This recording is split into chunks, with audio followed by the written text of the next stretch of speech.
Hi guys! Good evening! Once again, it's me, Ramos. Yan. So welcome to my vlog and I'm proud to announce to you tonight that I'm already eligible to apply for monetization. So after several years agad no, pero 2 years yung binuo natin para makarating tayo ngayon kung saan na pwede na tayong mag-apply for monetization. Eligible na tayo. So na-reach na natin guys yung 1,000 plus na subscribers, pero ang kailangan lang talaga dun ay minimum 1,000 plus the watch hours na 4,000. So those two yung minimum requirement ni YouTube para tayo ay maging eligible para mag-apply sa monetization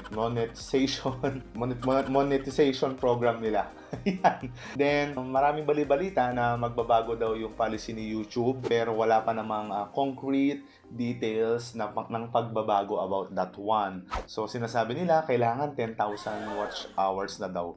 Pero napakahirap i-achieve nun. Kasi for me na hindi naman ako famous, hindi naman ako kilala, di ba? Is yung 4,000 watch hours talagang napakahirap bunuin. Kailangan mo lang ng sipag at syaga kahit saan namang larangan eh. I have started my journey. I have created my YouTube channel last August 2019. So ano nang date ngayon? It's July 2021, no? So it took me 2 years para makarating ako sa pag-a-apply na. So, sa pag-a-apply guys, hindi pa sure kung ma-approve tayo kasi merong standards yan. Merong policies na sineset si YouTube. Number 1 is kailangan wala kang copyright, no? Yung mga kanta mo, yung video mo, baka kinuha mo sa iba yan. Number 2 is hindi ba yan nagva-violate dun sa law? Yung mga pornography, child abuse, o kung ano-ano pang social issues. So, yun yung mga common mistakes. Yung mga dahilan bakit hindi na-approve yung YouTube channel nung iba. I had my first subscriber noong after a month na, which is September 2019. So, yun nga, nag-create ako ng August 2019, then nagkaroon lang ako ng mga paisa-isang subscribers nung after a month, September 2019.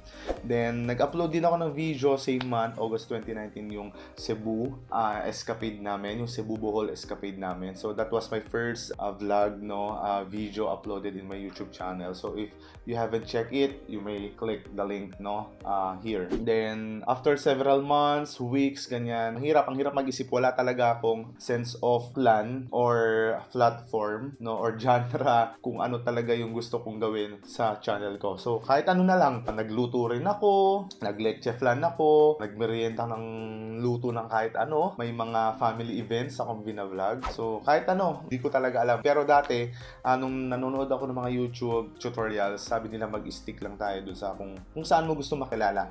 You're into cooking, or may mga tips ka bang mai-share? Yung mga how-to yun. Pero hindi ko yun nasunod kasi nga talagang wala akong plano eh. Hindi ko alam saan pupunta, basta tinuloy-tuloy ko lang kasi masaya ako dun sa ginagawa ko. I want to document everything na nangyayari sa buhay ko, no? Na kinakailangan. Tapos yun, ina-upload ko lang. Kung may manonood, thank you. Which is meron naman. Yan, may mga mukbang videos din kami. Which is hindi pa ganun kaganda syempre yung mga mukbang videos na napapanood natin talaga dun sa mga professional na mga vloggers. Ayun, so brinake ko yung rule dun sa tamang pagba-vlog, no?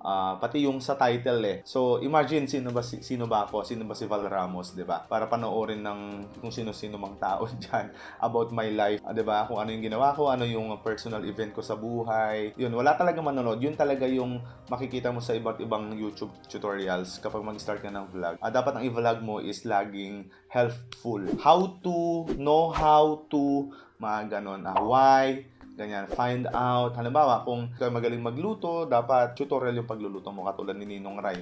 Yan, isa yan sa idol. No, pero kung kilala ka naman katulad nila Ivana Alawi, 'di ba? Na sikat, ganyan. Marami talagang manonood sa kanila, guys, kasi nga kilala sila and marami ng fans. Kahit yung mga simpleng vlogs lang talaga is patok na patok sa kanila kasi even me, nanonood din ako ng mga vlogs ng mga artista talaga. Pero just like me, you, no, na nag-i-start pa lang is you can follow the rules or you can break the rules also, just like I did, right? Then, ano pa ba? How I started, cellphone camera lang, low quality, tapos inaayos na lang sa lightning sa pag-e-edit. Kahit yung mga edit naman dati, sa phone lang din ako nag-e-edit, so may mga software naman na libre lang.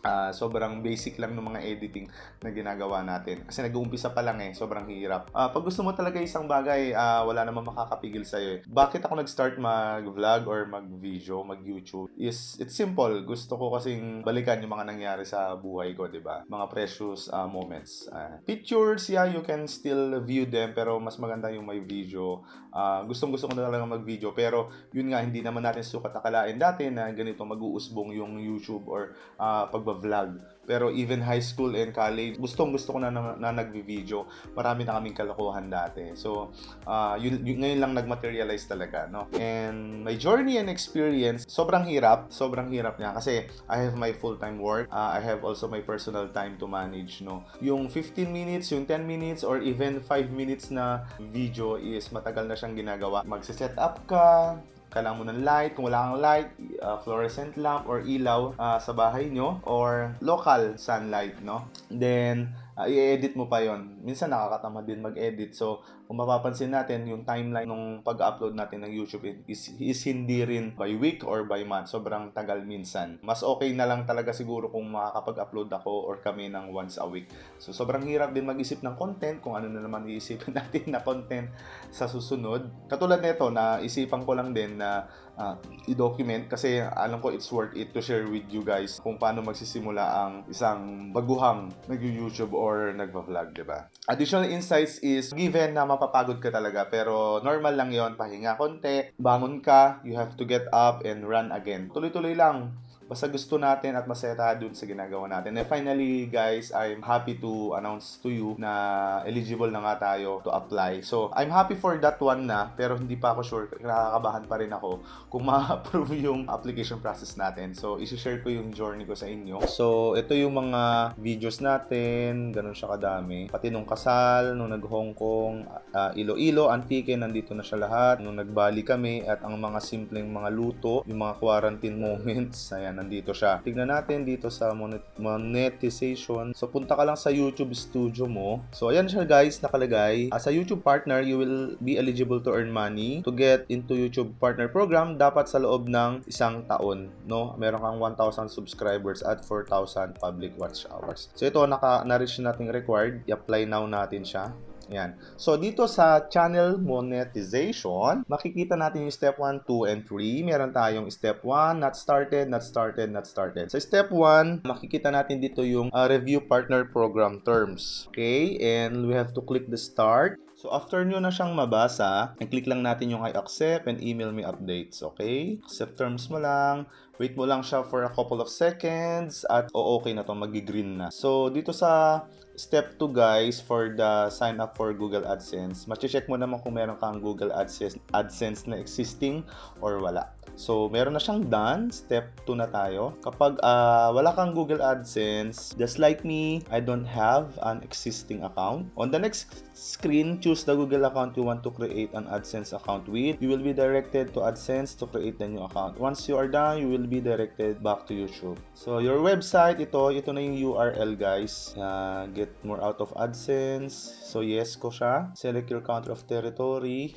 Select ko na yung Philippines kasi this is where I'm living. So, i-review mo lang yung terms and conditions. So, ayun guys, tapos na tayo for the step 2. In progress na siya ngayon. Hopefully, mabilis lang yung pag-approve ng Google AdSense natin. Dito sa step 3, get reviewed. So, si YouTube, i-review niya yung channel natin to make sure it complies with the YouTube monetization policies. So, i-email din naman nila tayo sa decision, pero usually within a month lang. And this step will begin automatically after mo-complete natin yung first 2 steps. Yun guys, yun yung step by step paano ka mag-apply into the monetization process nila. And another tip is that pag approve na yung channel mo, so wag kang hihinto. Hindi ka pa doon kikita. It doesn't stop there. So, kailangan mo mag-upload ng videos. Kikita ka, no? Mag-earn ka ng income by, syempre, uploading yung videos. May mga views, likes, and comments. Doon ka palang kikita, no? So, tignan natin kung magkano yung kikitain natin sa mga unang buwan.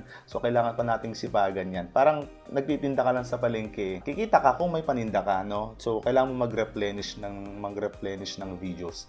So, good luck guys, and sana may natutunan kayo sa video na to, and sa susunod na mga videos natin, sisikapin natin na matulungan pa tayo, no, dun sa mga nag-start pa lang katulad ko. And please continue to support me, no, kung may gusto kayong ipagawa or content or challenge sa akin is, ayun, sisikapin natin gawin. Maraming problema sa buhay ngayon, lalo na't pandemic. Always remember na always be a blessing to someone's life, no. Walang bayad ang maging mabuti sa kapwa.